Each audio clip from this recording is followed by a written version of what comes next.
Kanaks have populated the islands of New Caledonia for over 3,000 years. Like their distant Melanesian ancestors, they sail aboard the Bereway, an outrigger canoe built by the master boatmen, who jealously guard the secret of how to construct such a vessel.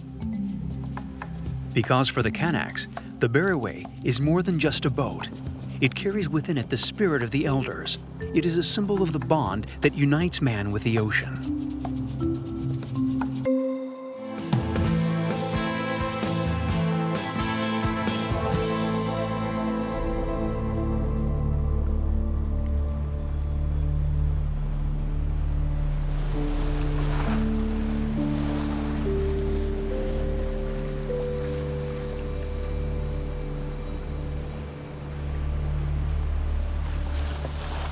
Mike, hold the rope.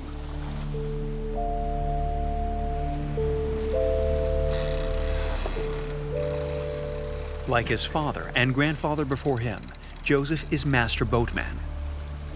As the last man on his archipelago still making the Bereway, he is passing on his knowledge to his son, Mike. Can I try? So, Pull it toward you. towards me. So that moves the float under the water. What now? Bring it back up. Push hard. Hard. Like this. Okay, so that lifts the float. So it actually acts as a rudder and centerboard. Ah, that's nice. I'm going for it. Flat out.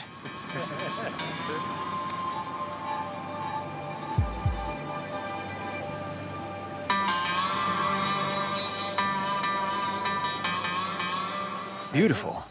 Typical of the Isle of Pines. You don't find them anywhere else. The traditional canoe dates back to... Back to ancient times. The canoe served as a means of transport. It's big. You can carry people on this. People in a net. These canoes were generally designed for fishing.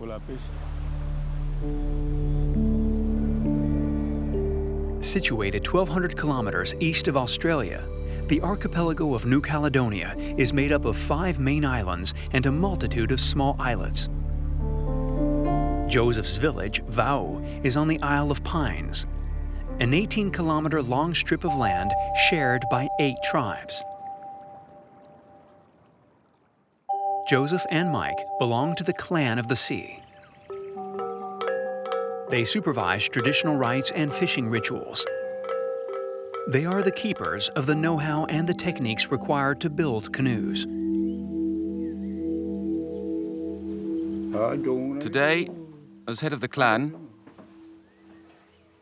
I've called a meeting of the Customary Council because I need a new canoe for fishing. Joseph, if you agree, when could we cut the tree to make a canoe? It isn't a good moon at the moment. The wood may rot. Yes, but for a small canoe, it should be all right. I'm not too concerned. Is everyone okay with that? So it's decided.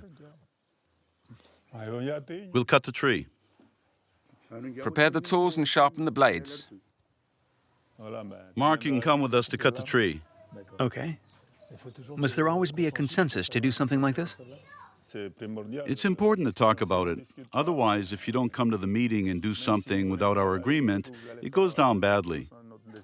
We have to stop you. Then we sit around the table to talk about it. So there are always meetings before each decision. Plus, it's for the clan leader. So even if some people are disgruntled, they are forced to go along with it. I see.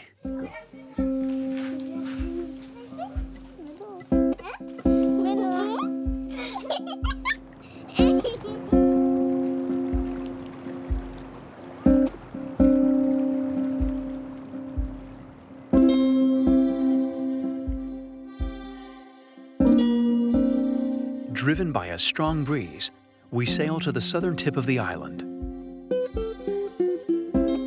This is where we find the columnar pine forests. These trees can reach 50 meters high. Their soft, easy-to-cut wood is used for making hulls and floats.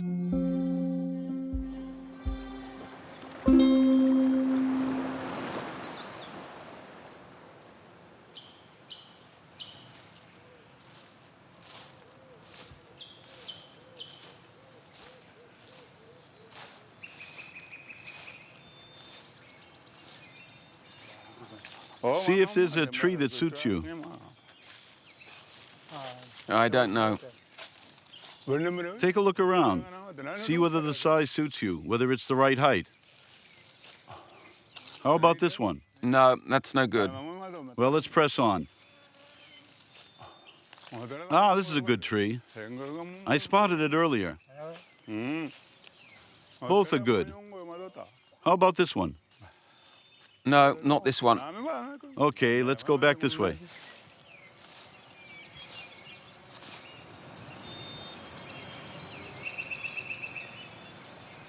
Maybe this one will do the trick. I'll use this one. It's perfect for cutting. He's chosen his tree. This is the one he wants. Now we'll clear up a little around it. We leave any shoots around the foot of the tree. We need to think of the future so our children have trees to cut down too.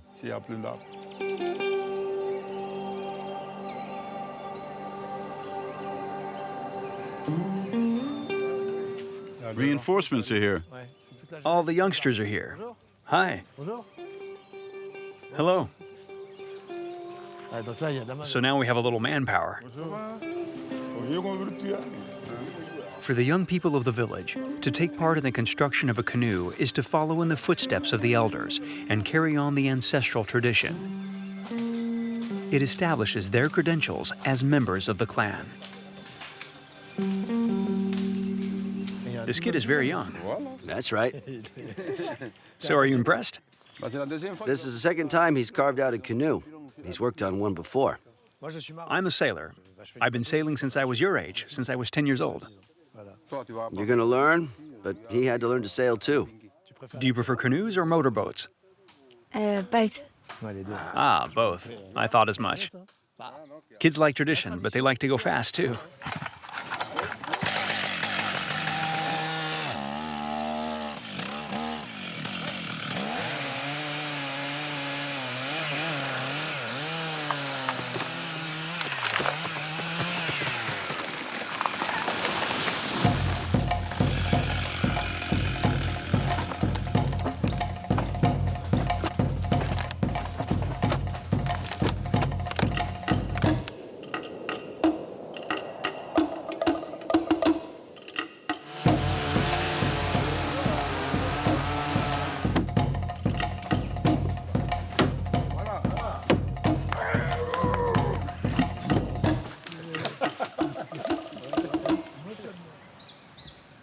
Will this be a big boat? According to our calculations, How big will it be? it'll be 6 or 7 meters. Nature decides. Modern boats follow a blueprint. We have no blueprint, no plan. We work with nature. So with this tree, we follow the curves. We're so used to making boats through a straight axis. Even if the canoe is twisted, it will still sail. Even a crooked hull will part the waves.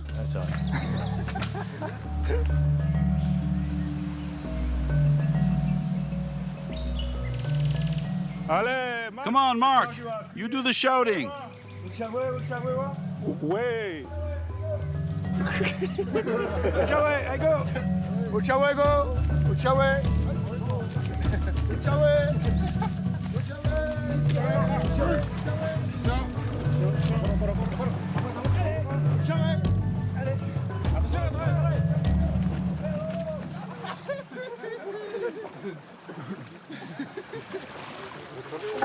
Great job. Congratulations.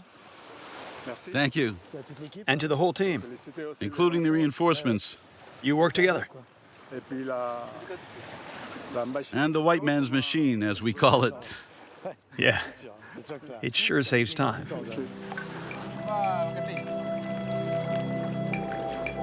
The wood must be dragged to the village. I take the opportunity to go fishing in the lagoon with Mike. The water is turquoise, revealing a sandy seabed carpeted with rocks and coral. This is the perfect spot to fish for lobsters.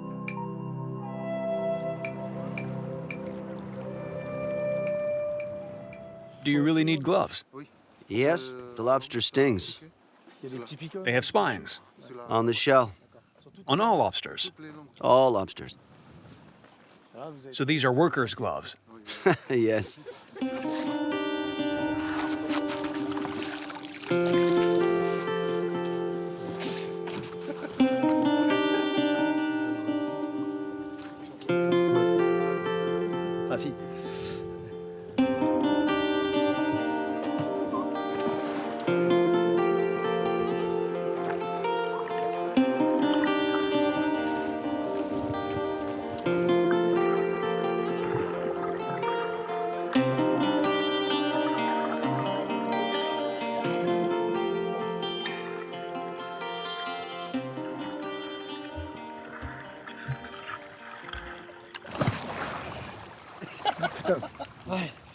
It's great. I caught it all by myself. My first, although you did help me. How many do you usually catch, Mike? Around 100 kilos. 100 kilos. In a good session, we bag 100 kilos. So that's what, 200 lobsters? Yeah, that's right. The little ones, you put them back? The small ones. You're careful not to take them. Yeah. From here to there must be no less than 7 to 7.5 centimeters. The length, so that's the rule. Yes. 7.5 centimeters. You're okay with this one? We have more. 10. 10. Hope they don't lock us up.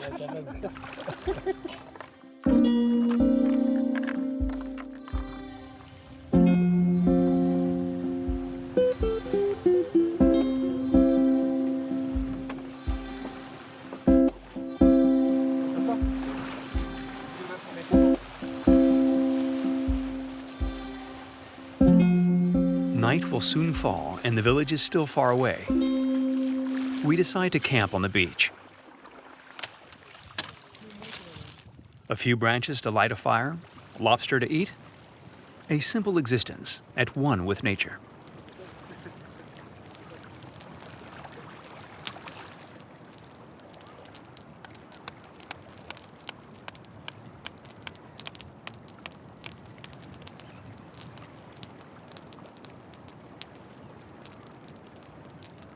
Do you often come fishing like this at the fireside? It's our daily existence. You are well served by nature. Everyone pays attention. Did you learn it in books? It's passed on by word of mouth. If it was written down, you wouldn't need to ask the elders how to go about things, how to do this fishing. So no exchange. Exactly. There'd be no more exchanges between the young people and old. Everyone would be reading about it in books. Mm-hmm, on their own.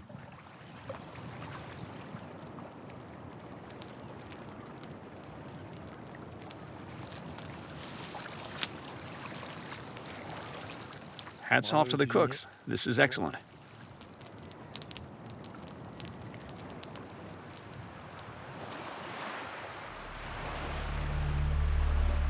On the way out of the village, on the beach opposite St. Joseph's Bay, stands the last outrigger canoe building operation in New Caledonia. No machines or blueprints here. Everything is made by hand, following ancestral techniques.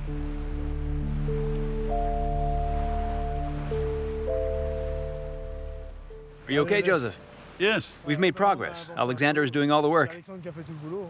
Sure, it's his canoe. And the elders are better workers. He has to work, it's his. Mark, you can yell the war cry.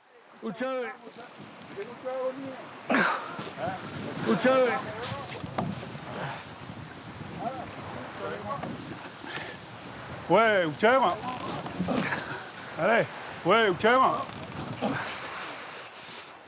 That's it. Joseph, you really build light.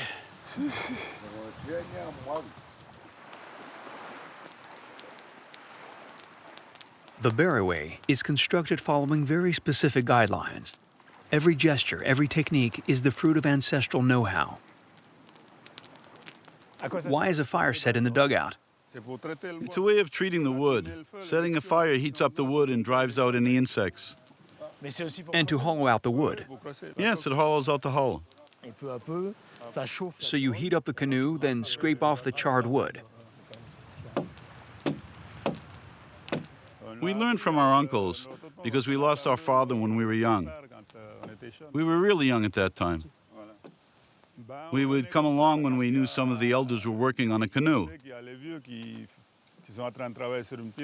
We watched, then asked questions.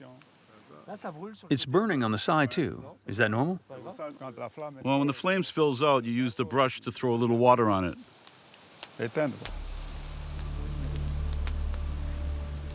Joseph is a good teacher. I think so, because he has 2 canoes of his own now. Otherwise, it would mean he hadn't learned anything.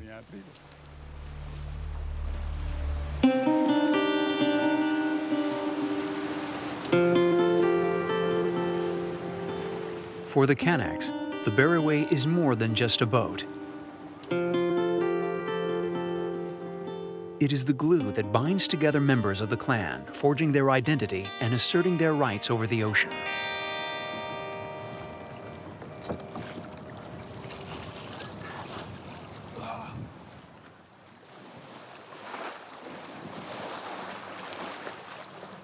We head off with Mike and Octave.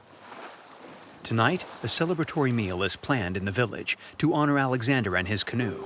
We navigate along the island's coast without any map or compass. It's a pleasure to be carried by the breeze.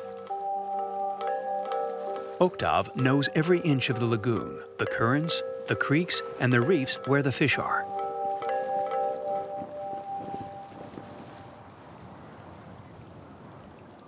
Those potatoes out front. Potatoes. The dark spots that you see there. In fact, the fish are around the potatoes. It's their refuge. We'll pick out a group of potatoes and then cast the net. All around. That's right.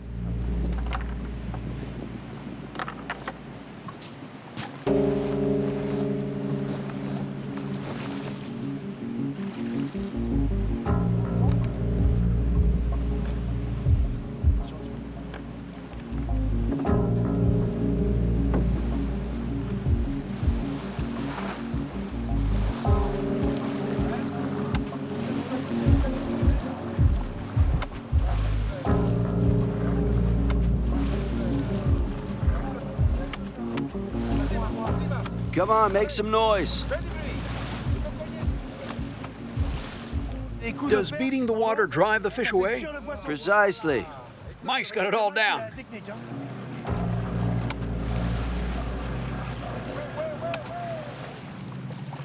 Beating the water drives the fish away. It leaves this potato and moves on to the next. At which point, they get caught in the net. Exactly. The sea is like our food store, like an earth mother, meaning it complements what we find on land. We do everything to protect it so that future generations can enjoy its benefits the same way that we do.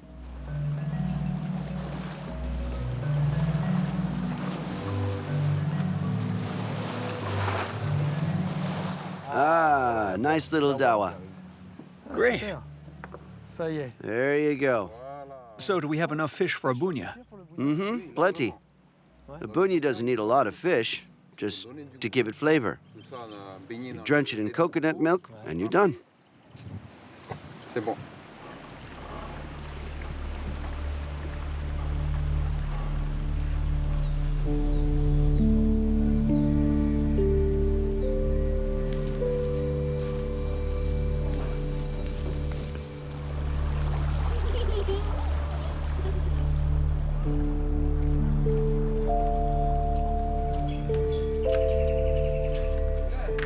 Today, it is the turn of Octave's family to prepare the bunya for the whole clan. The men take care of the fire, while the women do the cooking. In Kanak society, a woman's place is subject to precise rules. You put that in the middle. Like this? Yes. That way it's you who prepared the fish bunya. It's going to be delicious. The nice thing is it's so colorful. Less so once it's cooked, but anyway. That's fine. Is it?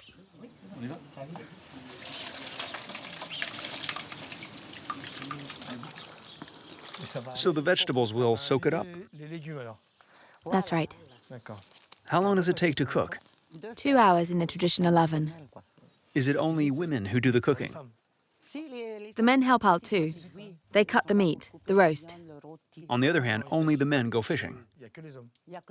The men do all the fishing because sometimes the women go along and the men don't catch any lobster or fish. That's why they aren't allowed to go. They bring bad luck. Is it just an excuse for men to be together? Yes, but sometimes they go, "Oh, we didn't catch any lobster." Well, you should have taken us along. Maybe the luck is with us. Would you like things to change? For women to be allowed to go fishing? No, things are fine as they are. It's the custom. Custom is the law that governs relations between clans, as well as births, marriages, and when to harvest. It is the pillar of Kanak society.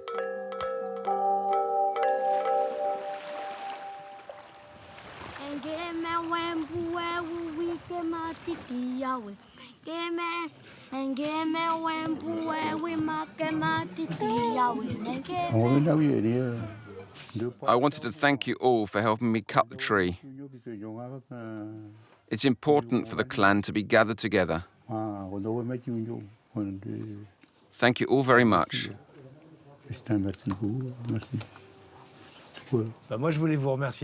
I wanted to thank you all because this has been so fulfilling for me. It means a lot to me to have so many generations present. I saw Joseph at work and was very impressed. We can see how much expertise is required.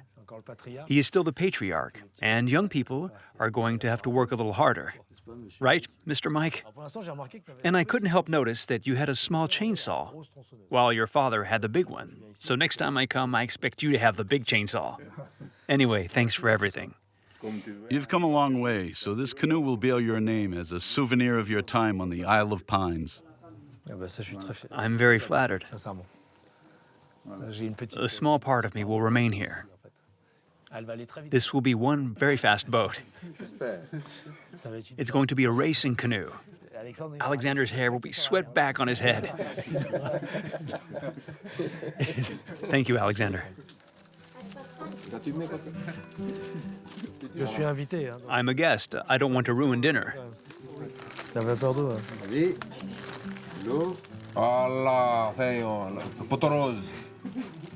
It's like a pot-au-feu. Yes, it's like a pot-au-feu, like a beef stew. Bon appétit quand même. Voilà, bon appétit. This is yam, right? Yes. I love yam. What's great is having all the ingredients together, with all of the flavors mingling together.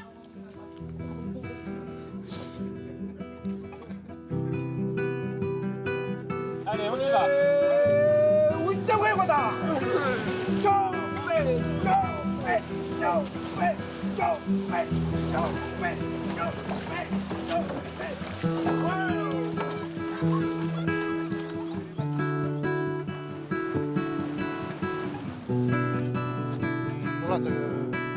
The canoes built by Mike and his father are a link between past and present, mapping out a future in which the wind of Kanak culture and identity will continue to blow across the lagoon.